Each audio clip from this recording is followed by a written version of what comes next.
ดีพ่อแม่พี่น้องป้องปายเบิดสุคนนะครับเนาะสำหรับมื้อนี้น้องบ่ภูมิก็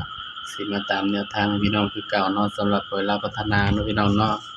ของงวดวันที่23พฤษภาคม68เนาะสำหรับมื้อนี้ก็ถือว่าหลุดเนาะพี่น้องเนาะก็ต้องกราบขอโทษขออภัย FC ทุกคนเนาะพี่น้องเนาะเพราะว่าตัวเลขก็เป็นเพียงแนวทางเนาะครับเนาะมีเข้าแล้วก็มีหลุดเนาะพี่น้องบ่ภูมิก็ให้เพื่อเป็นแนวทางเนาะเพราะฉะนั้นก็มาตามกันต่อแล้วครับสำหรับงวดวันที่23เนาะพี่น้องเนาะก็มาตามกันต่อครับ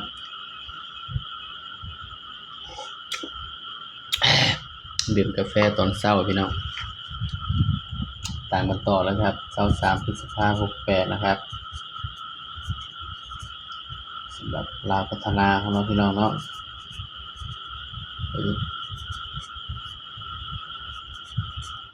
ฝากพี่น้องกดไลค์กดแชร์กดติดตามช่องบ่ภูมิ Official เด้อครับเด้อ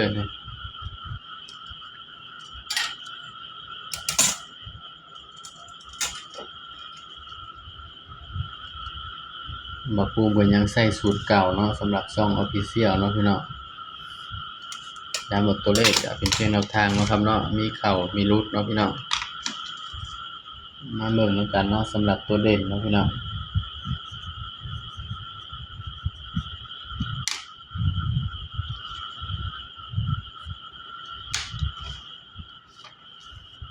สำหรับตัวเด่น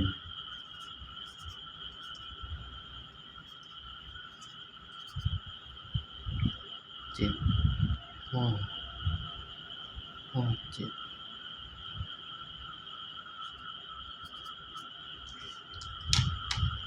สำหรับเด่นนะครับเนาะ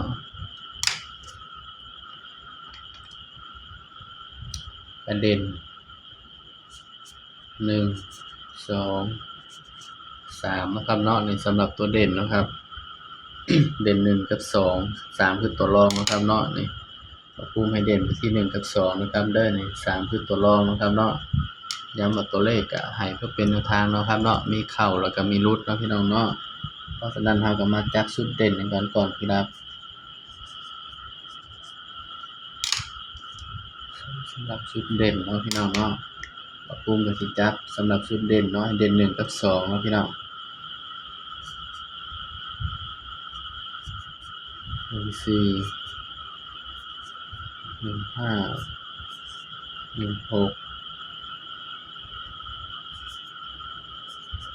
24 25สมุดบ่ภูมิน้อยเนาะพี่น้องเนาะเขียนตัวใหญ่มันก็ถ้าเขียนตัวน้อย FC ที่ว่าเขียนตัวน้อยโพดเนาะพี่น้อง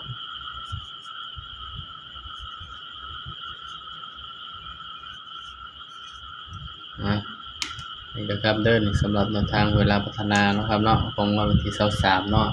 บ่ภูมิก็ให้เด่นไปที่1เนาะพี่น้องเนาะเด่น1กับ2 3คือตัวรองเด้อครับเด้อเด่น1กับ2นะครับเนาะสำหรับตัวรองก็คือ3เนาะพี่น้องเนาะ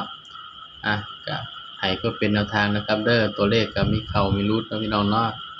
สำหรับคลิปนี้เนาะก็ฝากพี่น้องกดไลค์กดแชร์กดติดตามช่องบ่ภูมิ Official เด้อครับเด้อสบายดีครับ